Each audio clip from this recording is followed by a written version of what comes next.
patience. We're going to start with the fan and Billy Slaughter defensive coordinator, Glenn Schumann. He will have no opening statement. We'll just start with questions. Yeah, y'all been waiting long enough. We will get going with Mike Griffith here. Coach, can you just talk about how the defense has changed since the last meeting in Ole Miss? Yeah, I just think there's a lot of guys that have grown up over the course of the year. We knew that would be the case. And you get, as the more you play, the more confidence you gain. There's also an element too that as we spend time together, the more you see people in live scenarios, you see what they're doing well or what they're getting better at, and what you need to work on. And so you kind of grow together in that way. And so I think I think the group as a whole has gained a lot of confidence. I think that's helped. And we went in every Monday of the season, no matter what it was, and said there's 2 goals for the week. We got to get better, and we got to find a way to win. As long as we do those 2 things all year long, we'll be where we need to be at the end of the year. And so, yeah.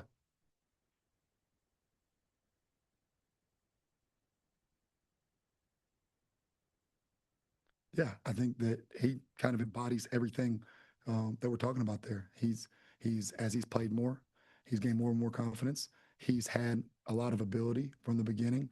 There's multiple layers to your growth as a football player, right? It's, hey, learning what to do, how to do it, and why we want to do it that way. And then also, hey, what's going on the offensive side. So I think in all areas, he's gained more and more confidence. He's always had a lot of ability. He has really good ball skills. So there's been an opportunity to play the ball in the air.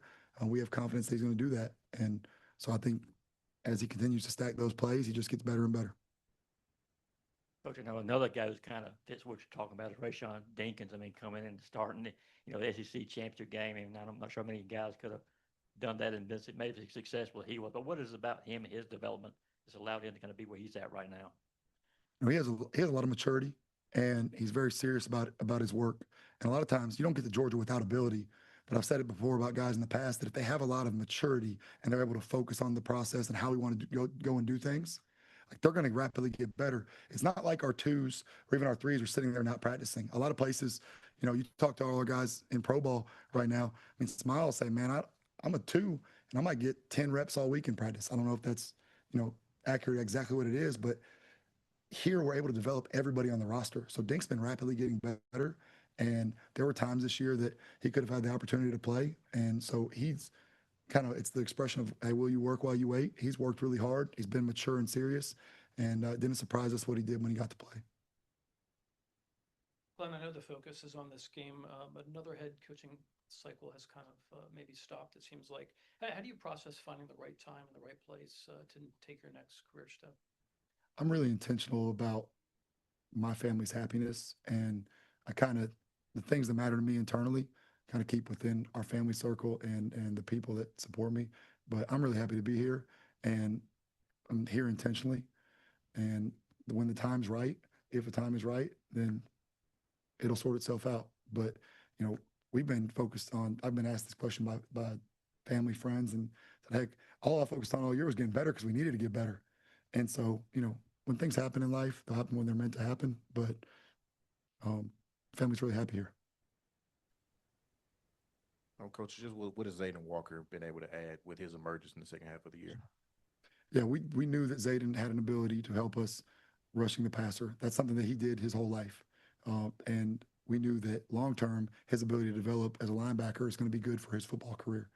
And it was a matter of time and how he learned to, execute the plan within what we're doing, and then kind of let his skill set grow and develop, because he has natural tools as a rusher.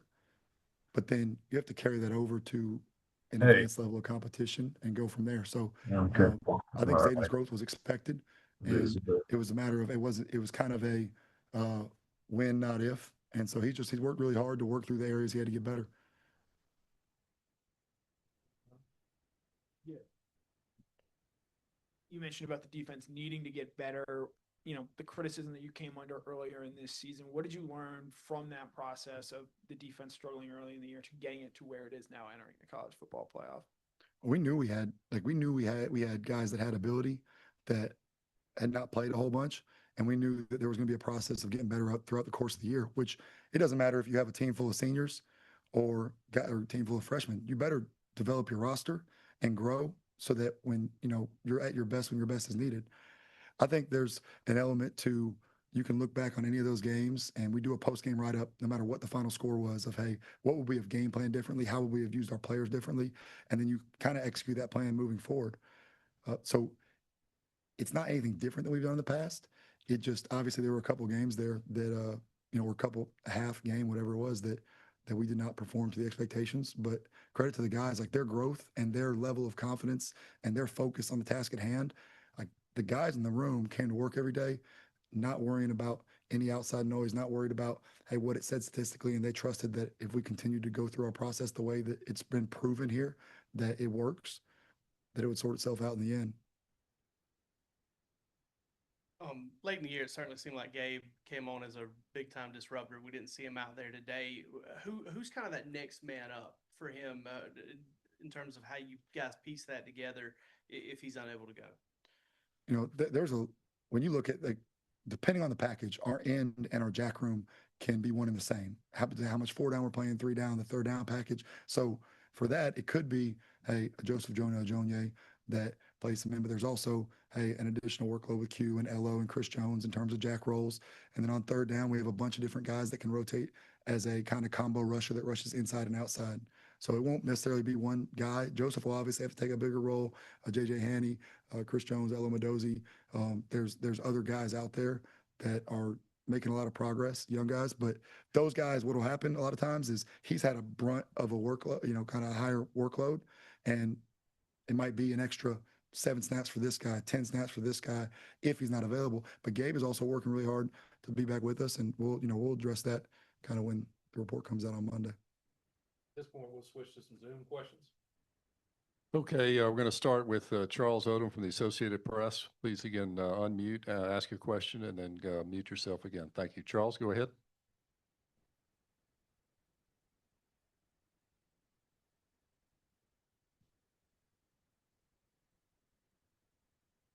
Okay, well, we'll go next to Olivia Sayre from 247 Sports. Olivia? Looking back at the last time you faced up with Ole Miss, what are some things that you learned about the defense from that? And incredibly resilient, which we kind of already knew, but that they that was about, we had overcome some adversity throughout the course of the year, and that was about as much adversity as you could. I mean, they didn't punt to the 4th quarter, and at no point on the sideline did the guys came over there and they were looking for answers. Hey, what do we need to do the next time? Hey, what's the next plan of action? Hey, what happened? We have the resources with the iPads that weren't there a couple of years ago. Hey, see on tape, what are they doing? What is my mistake? How do we correct that? And then what are we going to do to call it differently? I think the main thing is we've done a better job both rushing and covering. I've also, this is a great challenge. I mean, they're talented across the board. Quarterbacks playing at an unbelievable level. Running back, receivers, tight end. You better win your one-on-one matchups at the end of the day here. And that's the main deal, is that we have guys that can win one-on-one matchups, and we need those guys to do that. Okay, up next, we'll go to WSB TV in Atlanta. WSB, go ahead.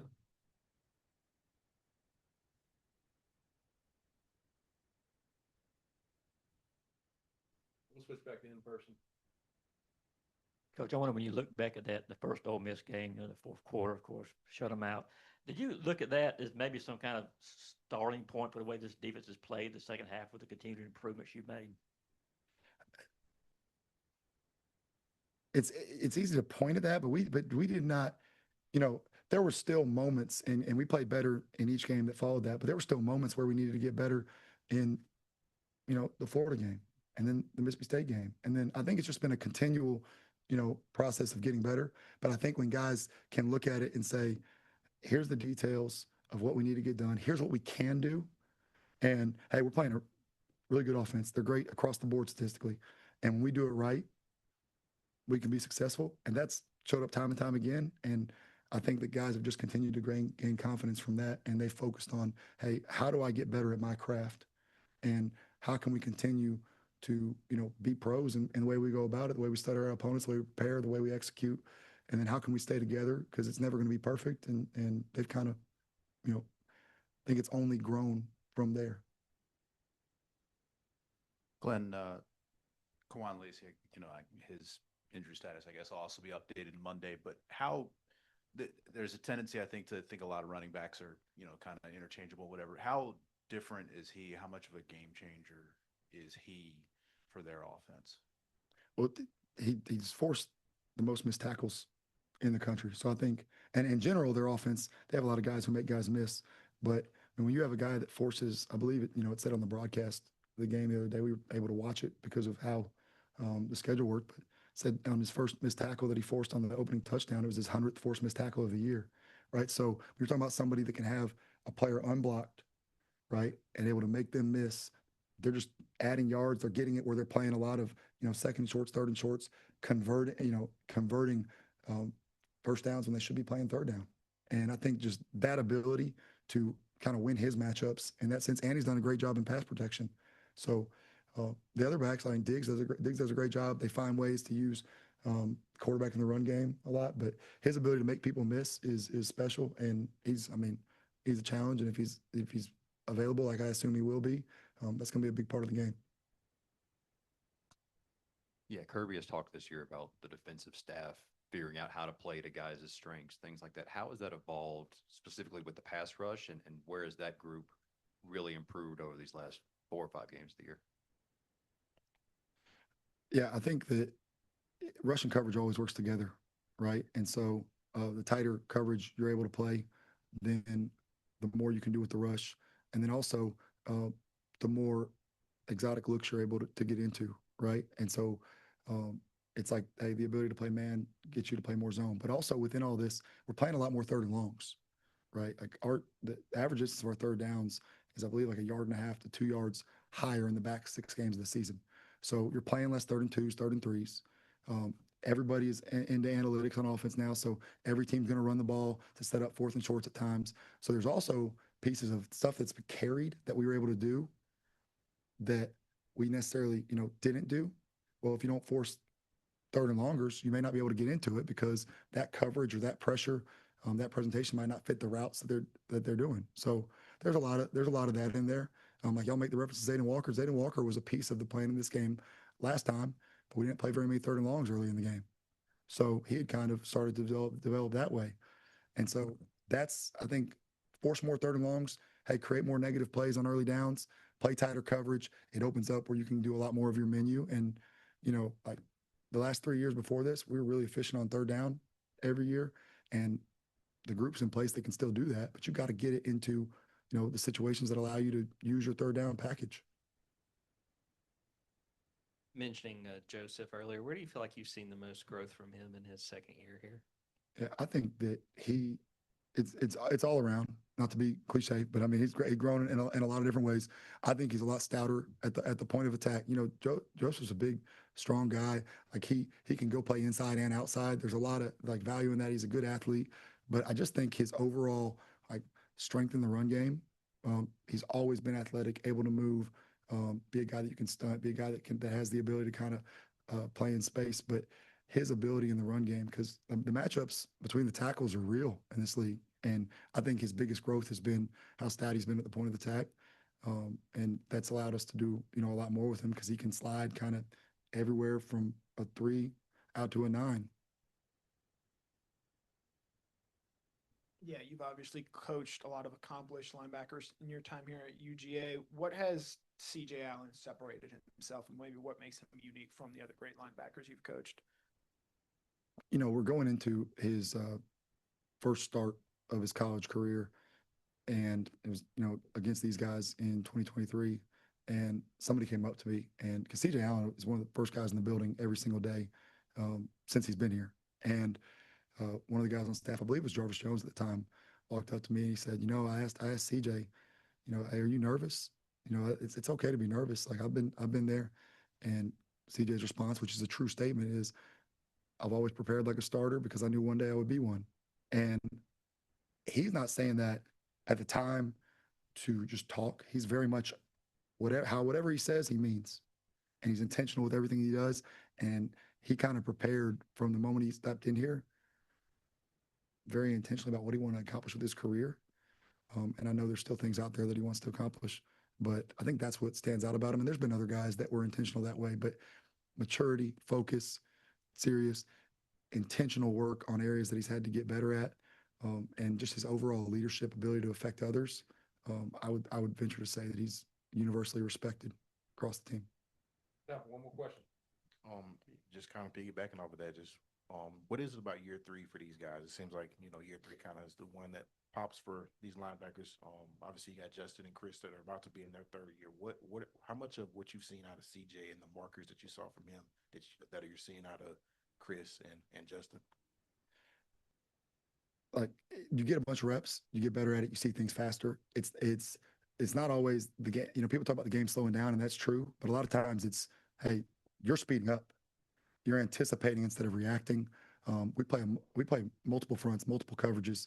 A lot of times these guys in high school playing linebacker are just see ball, get ball guys. There's not a lot of high school quarterbacks that can test you in the passing game, where your assignments that, hey, there's going to be run plays where you have to play pass first and vice versa, like you have to do in college. And you're going to be in multiple alignments, whereas a lot of these guys, they're playing either on the edge exclusively in high school, in space exclusively, in the box exclusively. And so as you move around, your fits change, your coverage responsibilities change, and then that's completely dependent on, hey, are they in 2x2 or 3x1? Did they mesh the ball or not? Hey, is it a quarterback run game where, hey, they're able to handle the ball the back going this way, or the quarterback can keep it, and we have to play our part of the play. There's very few just simple fits, and if you make it really simple on our side, then it's easily attackable on their side. So there's a back and forth of that, of how can you get guys playing really fast, without being, you know, it's like battleship. If they know where your ships are, they're going to sink you. So there's a back and forth there. And I think by the time they get to year three, they're not processing, hey, where do I line up? Okay, where are my eyes supposed to be? What happens if it's a pass? What happens if it's a run? They're anticipating what's about to happen. They can predict the plays that the offense is about to run, at least within one or two. And they're able to pull the trigger and instead of sitting on their heels. And I think that helps. And then just, I mean, experience benefits anybody. Thank you, Coach. Yeah, no problem. Appreciate y'all.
Next up, we'll get going with Daylen Everette.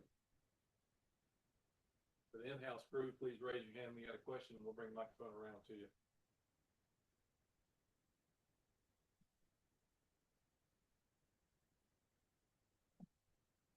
I missed my man's right here. Dave, I just want to ask you to kind of go back to the fourth quarter against Ole Miss, the game. here. I mean, they've pretty much been scoring their will up until that point. You guys were able to find a way to kind of shut them out. Just kind of reflect on that. And I asked Coach Schumann a while ago if he kind of thought that might have been the starting point, the way the defense is playing right now. But just go back to that game, what was successful, and what y'all need to keep that going. Well, like you said, think they scored maybe every drive until the fourth quarter. So, we try to go over the adjustments at halftime and see what we could do better. Even on even sideline adjustments, just to see what we could do better and like just to have a chance to get a stop. And then once we started doing that, it was like I think it juiced everybody up. So I guess we had more energy, like, because again, the first stop of the game felt real good. So we just kept trying to do that during the game, and that's what happened. To follow up on that, Daylen, for the secondary specifically, how big do you feel like really that fourth quarter was for what you guys have done in the game since then?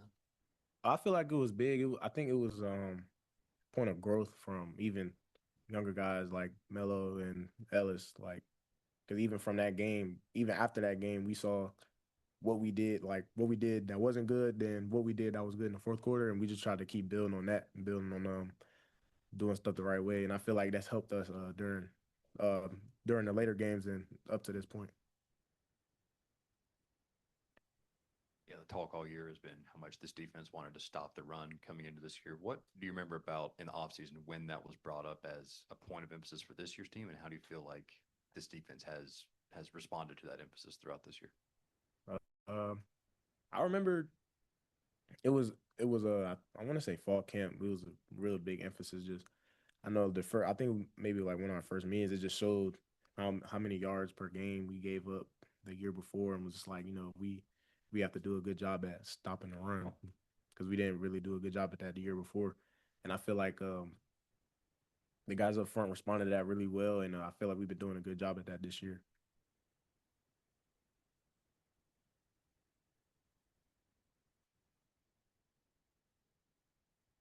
Dylan, can you just talk about Ellis as far as what he's done this year from the beginning of the year to the guy that we're seeing right now? I think he had 4 picks. I don't think there was another corner in the league that did that this year.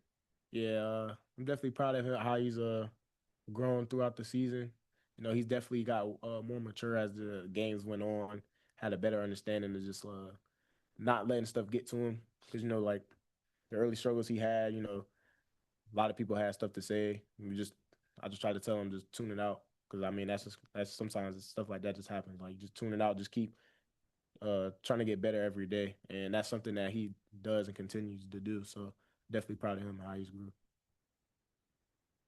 Yeah, and you guys were in the spot last year, had a bye, went to the Sugar Bowl, and didn't work out like you guys wanted to. Is there any motivation for the guys that were big contributors last year to kind of do something different this time around? I'd say, like you said, we were at the same game last year. We didn't get the outcome that we wanted, so it's just everyone that was in that game that's going to be in this game this year. We all remember how that felt, and we just been trying to emphasize that to the other people that really didn't have that opportunity, and just to let them know how serious it is for the guys that were there. So we just Yeah, we got a chance to see Colby Young back at practice today. Just how motivating, inspiring has it been to see him sort of work his way back through this injury and try and put himself in a spot where he can go out and help his team against Ole Miss? Oh, it's really good to see him back practicing, just the type of guy he is. He's a really great leader, and you would see it even when he was out, he's still on the sidelines trying to coach the younger guys and even the people that are in, giving them pointers and stuff. And then also at the same time, you see him in the training room every day trying to get back right. So it's just really good to see him back out there. Switch to Zoom at this point. Okay, next we'll go to Olivia Sayre with 247 Sports. Olivia? Coach was just talking about how the defense has had a bunch of younger guys grow up. Aside from just in-game experience, what do you attribute that growth to? Can you ask that one more time? Yeah, Coach was just talking about how a bunch of young guys on the defense have grown up. Aside from the in-game experience, what do you attribute that growth to? I mean, I'd say it starts in practice. It's not like they're younger guys. So, I mean, they're getting the mental reps from the older guys that's been doing it. But also at the same time, it's not like they're just sitting around. When they're getting their opportunity, they're trying to maximize out on their opportunities that they have. So it's really it's been showing because, like you said, like they've been growing throughout the season. It's just the reps that they've been getting from that, and they keep getting better each rep. So Push back to in person, does anybody have any additional? Yeah, Coach Schumann was talking a little bit about Rayshawn. Just can you speak to his growth over the course of his freshman year and just the confidence you guys have in him when he's out there with you guys? oh yeah, when he first came in, we were it was like summer workouts, 7-on-7, things like that. And I remember I saw some play he made, and I was like, yeah, he gonna be nice. Like, and ever since that, like he's been showing that, like he does a good job, like really taking stuff from Jonell and just paying attention to that position. And when he got his opportunity in the championship game, he really took it and ran with it. He did a real good job. So just seeing him grow throughout the season, just wait for his turn and then like take the opportunity to like show what he can do. I was real proud of him to do that. Yeah, it was probably like they call it like a one-handed interception or something. I was like, whoa, yeah, that's crazy. Yeah, as you've continued to mentor these younger corners like Ellis, like DeMello, is there anything you feel like you've gotten better at as a teacher, as a leader for these guys in this year? Yeah, I would say really because a lot of the stuff that I tell them is I have to take my own advice. So I feel like um, things that I tell them, like sometimes I sit back and I'm like, well, maybe I need to do that too instead of just trying to get it out of the younger people because maybe it's gonna make me better too. So. Daylen, we talk a lot about having elite offense and elite defense. When you guys go good on good here in practice, which receiver kind of challenges you the most? And being in a situation where you're on good in practice, how much confidence does that give you in the game against elite receivers? Honestly, I would say all of them. Just we got a really good receiving core, and getting to go against them every day. So like it gets me better too, because they're some of the best receivers in the country. So the fact that I can go against them every day just gets me better. Jeremy, did you have one? Obviously, being a senior, you just with the playoffs, it's obviously you never know when it's going to end. But just how have you kind of approached that, and how has that hit you yet? That whenever you guys either win a championship or lose, that this is it for you at Georgia. How much have you thought about that? And what's been your thoughts about it? I've been thinking about it a little more since especially at this point because like you said, it's not we don't really have that much time left. But my main focus right now is just this game. Got to take it a game at a time. Can't really like look into the future or anything. So I just try to focus on what's going on now. Okay, Daylen, thank you, sir. Thanks, Daylen. Thank you.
next up, we'll go with 2025 Ray Guy winner, Brett Thorson. What's going on? Merry Christmas, guys. Please raise your hand. We'll bring a microphone around to you.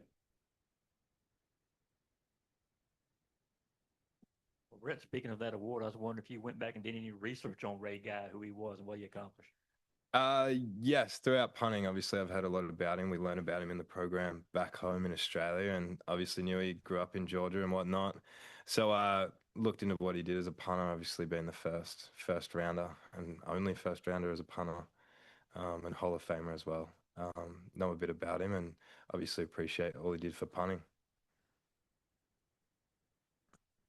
Hey, Brett, just what did that mean for you to win the award, especially coming off of, several months of rehab, and just what it took for you to even be playing this season? Yeah, definitely. An extreme honor. Obviously, as a punter playing in college, it's your biggest achievement, but more gratitude as a sign of like what I've been lucky enough to have for 4 years, and the people that were out there like with me whose names don't go on the trophy. So like the Bo Gardners, the Coach Benedicts that come up with the game plans, all the missiles, all the shield, all the protection, stuff like that. That obviously my name goes on the trophy, but it wouldn't have happened without them. And I hope it's a reflection of them, not just me. And that's what I'm grateful for with it. Brett, just first off, kind of going back to that, obviously you suffered an injury in this championship last year. Kind of what was going through your head before that game? And then second, did you ever follow Gunnar Stockton back on Instagram after the Ole Miss game? Yes, Gunner's got his follow back. They took me in for Christmas as well, so obviously I had to follow him back. That's where I just was the last week. So he has his follow, yes. And yeah, just excited and again, gratitude to be back.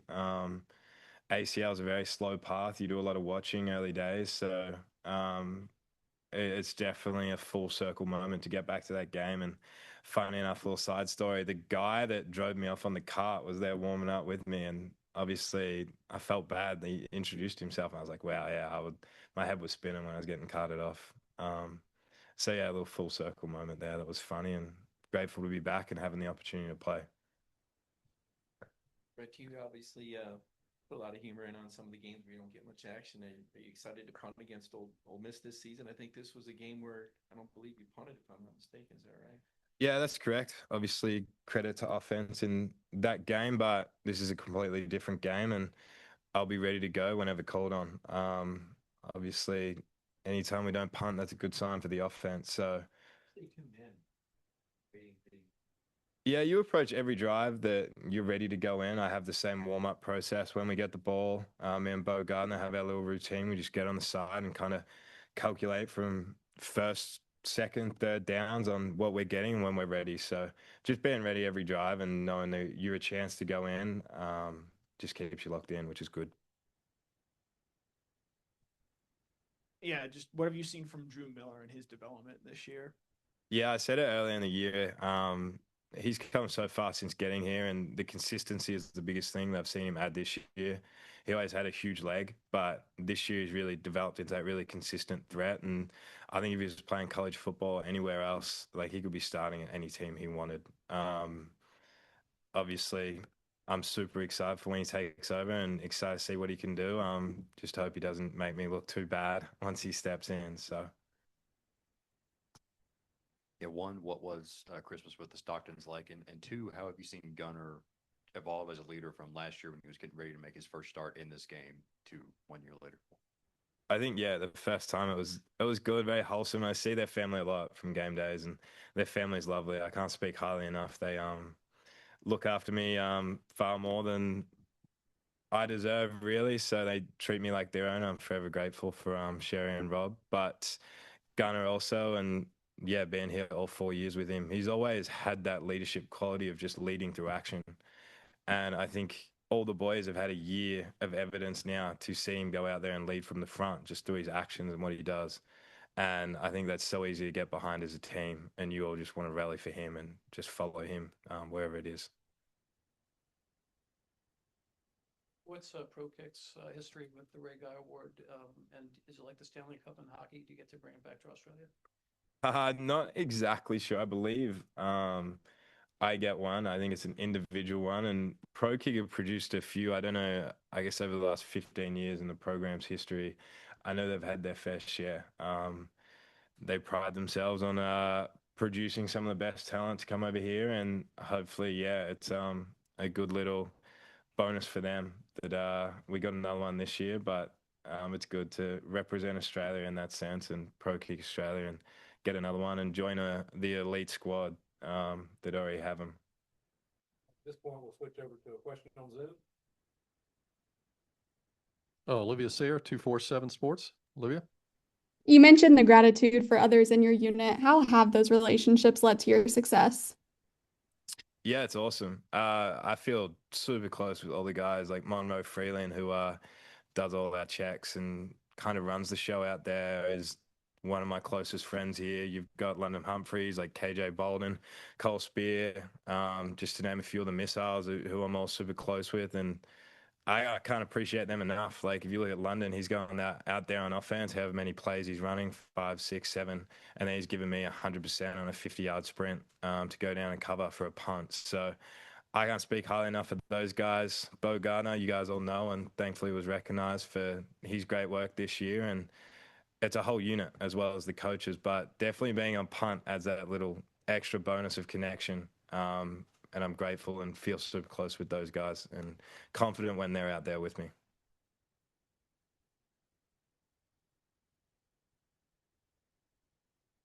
I wanted to ask you about coming off this Alabama game when special teams played such a massive role in winning that game. What is it like for you and those of you who are super involved in special teams? I know it's prioritized here, but it's not often that you get to play that big of a role in a game. What was the feeling like after that? Yeah, it was good. Obviously, Coach Smart puts that huge emphasis on special teams, as you guys know, and you just got to be ready when your number's called. You don't know if that's 1 time a game, 2 times a game, or 7 times a game for punt in that game. You just got to be ready every time, and getting the opportunity to help and see it play a role in that game. Obviously, you saw all aspects of special teams and then defense and offense all work together.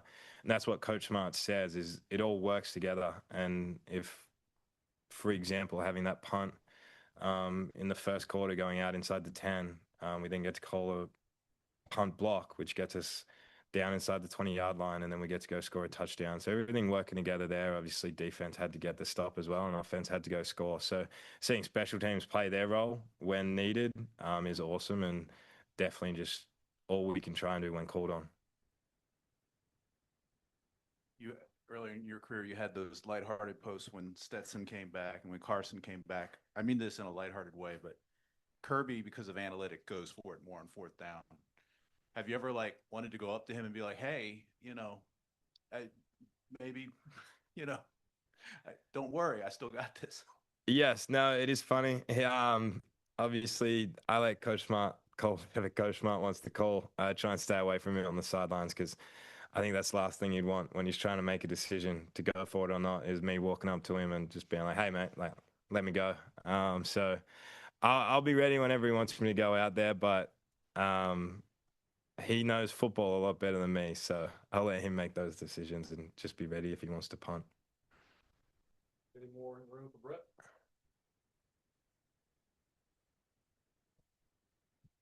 We asked this to Daylen a minute ago, but have you kind of thought about, now it's like your last games at Georgia, I mean, you've got 3 more max. Have you kind of reflected on the end of your college career and what it's been like to be here and soaked it all in yet?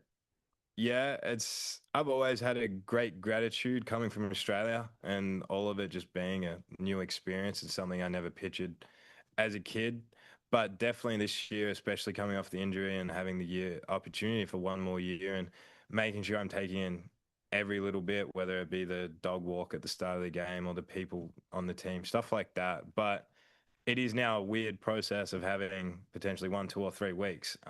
But it did hit me this week. Obviously, we have to treat it like a 1-week season. There's no guarantees at the end of this week, so it's give everything I can and see how it goes. But grateful for the 4 years we've had here, and hopefully we've still got 3 more weeks rather than 1. Thank you, Brett. Cheers, guys.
All right, we will go next with Raylen Wilson.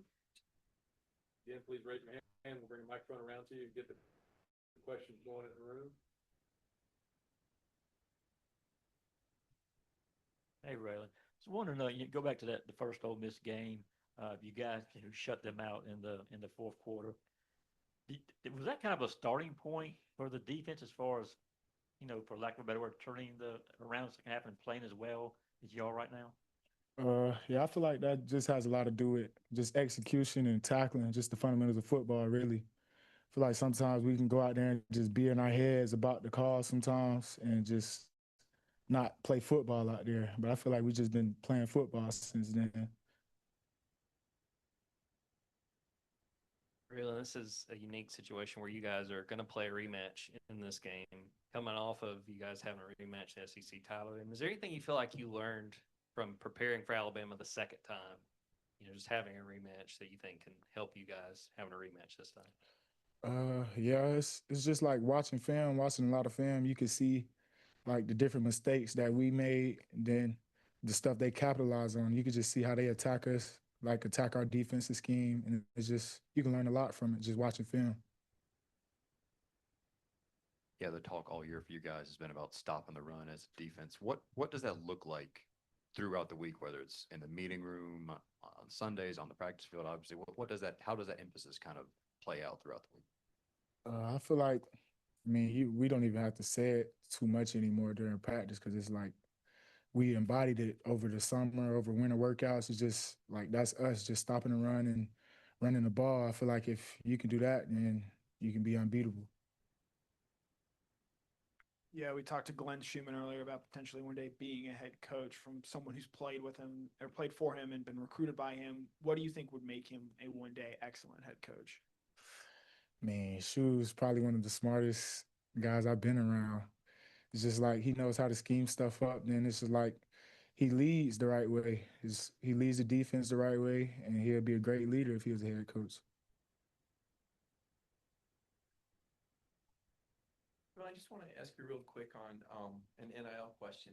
Everybody signs a contract, and I'm wondering about, and not specifics, but just in general, the process. Is it a pretty routine deal? Is it pretty clear when you guys go in there and make that deal? Yeah, so I say it's a pretty simple process. If you got questions about the contract, it's always people to ask, but you have to be proactive about it and go ask those questions.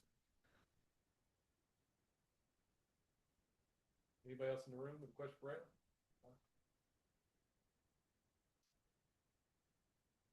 Yeah, your third year, you've made leaps forward as a player. When did the game sort of start to slow down for you and you start to feel like you're elevating from that next level?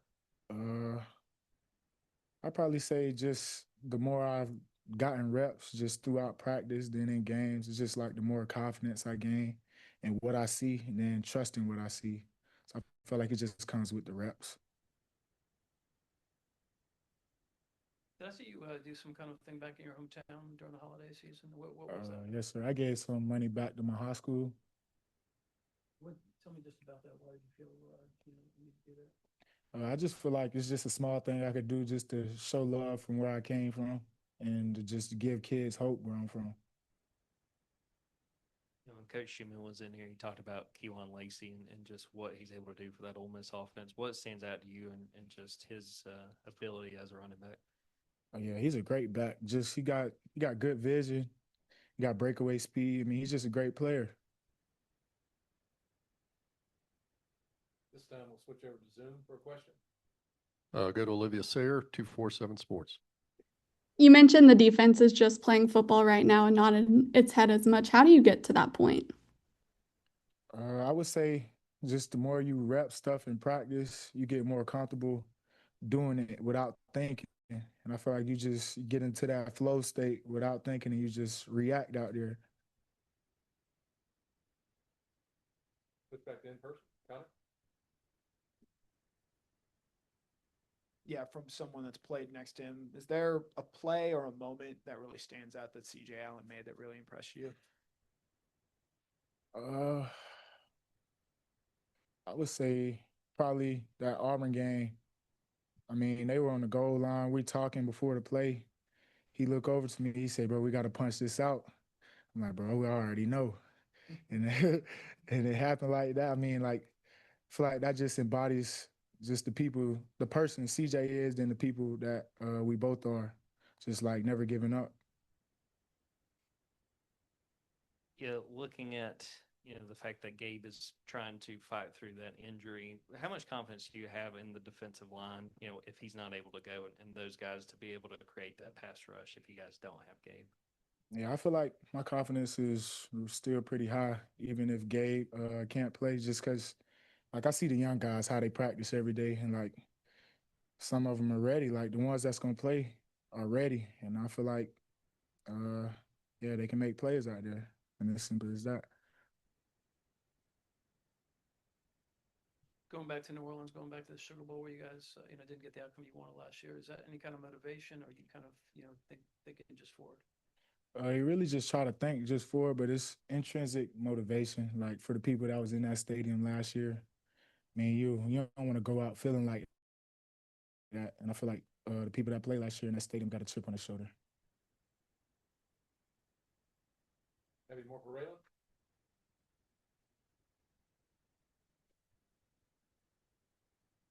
Raylen, obviously you got a decision to make when this season's up. Have you given much thought to kind of what your future is going to look like and coming back, going NFL, anything like that? I mean, I still got some time, so not really. I just been focusing on really our next opponent. Any more for Raylen? Last one up here. Raylen, obviously all the top 4 seeds last year lost in that game. There's been a lot of talk about whether the bye week's a disadvantage or not. Do you feel is there any difference in the preparation this year compared to last year? And are your thoughts kind of the same in terms of it being a disadvantage? I feel like Coach tried to handle it better than last year since it was the first time we had that big of a playoff. I just feel like we had more time to recover and get little nicks and knocks out of our bodies. And I feel like that's going to be helpful with us in the future. Okay, thank you, Raylen. Thank you. Appreciate it.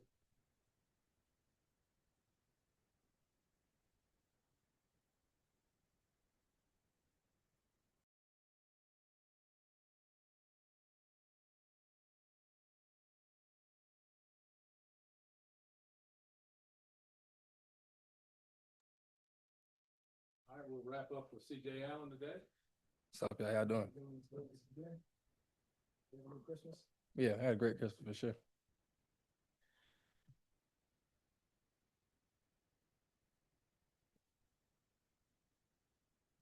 CJ, so much talk about this game and the fact that there was the layoff and how big recovery was for you specifically. How much different do you feel from where you were at SEC title game to where you are now, just a few days away from this game? I definitely feel better. Obviously with the time, it was time for guys to get recovery. Get better. We still use that time to get better. It all depends on how you use that time. You can get better or worse. So, but it was definitely used properly.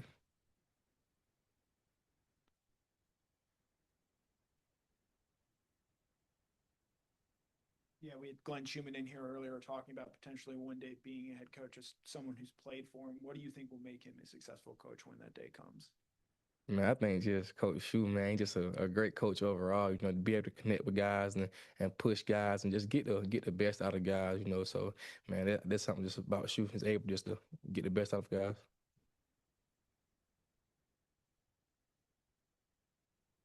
Yeah, you're second on this team in sacks with 3.5. Just how have you seen the pass rush evolve and get better over the last month and a half of the season compared to earlier in the year? Well, he's definitely got better. I think just forcing more third and longs and rushing.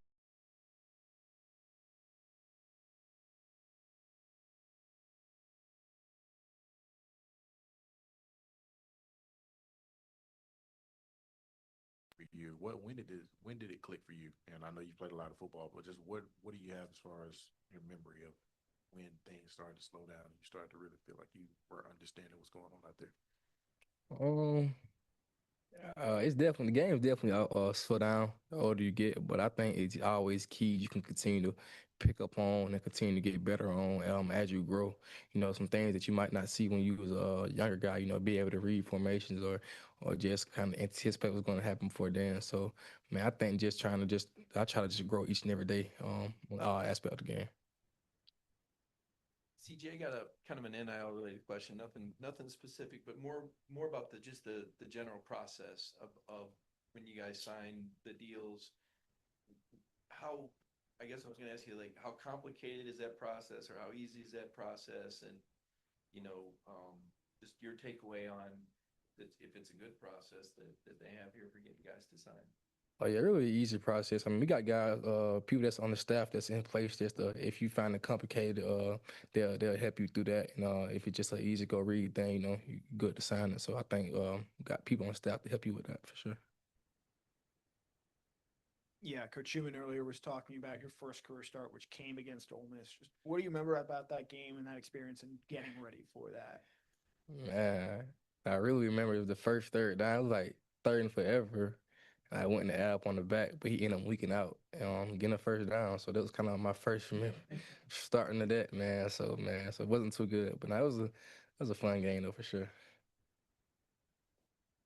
A lot of folks have looked at that first game against Ole Miss as a point where the defense kind of turned the corner. And I want to ask you about the secondary specifically. How do you feel like they have played since that fourth quarter where they helped get those big stops to what they've done in the game since then? Well, I think the secondary just has played extremely better. Us as a defense as a whole, you know, just start some practice. You know, us just coming in and practicing and making decisions who we want to be here and what we want to be. So man, just sticking to our DNA trait, sticking together and coming together.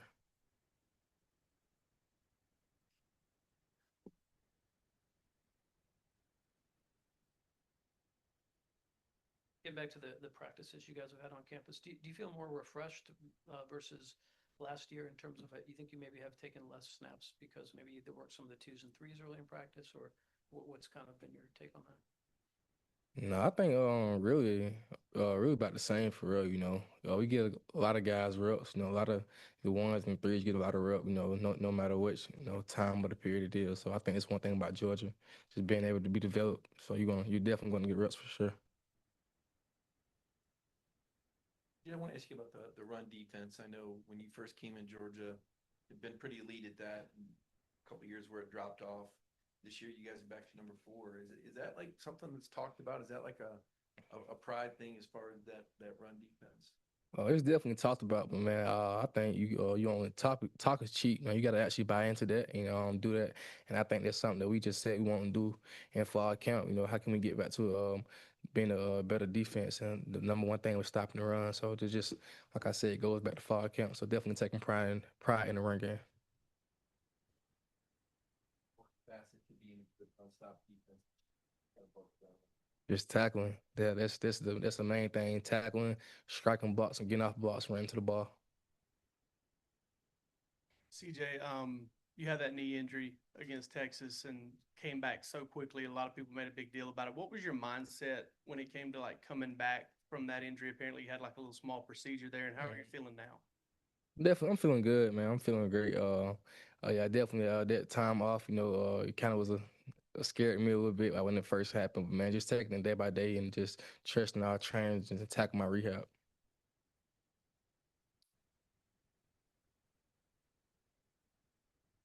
How does Trinidad Chambliss compare to the other quarterbacks you faced this year in terms of the challenge he presents to the defense? I think Trinidad Chan was just an extremely quick quarterback. You know, he can make guys miss. Really not an easy tackle. You know, you gotta not break down, but just don't stop your feet and make sure you get him on the ground. But so he's definitely a hard guy to tackle for sure. We'll switch to Zoom for a question. Olivia Sayer, 247. You have a question for CJ. Going back to your first career start, Schumann said that someone asked you if you were nervous and you said no because you always prepare like you're a starter. Where does that mindset come from?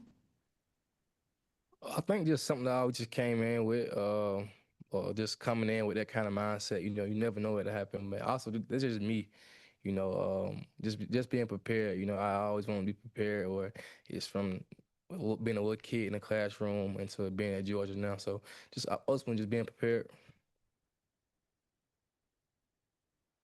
Back to the room. Does anybody have any more questions for CJ? Okay, CJ, thank you. Appreciate y'all. Thank you.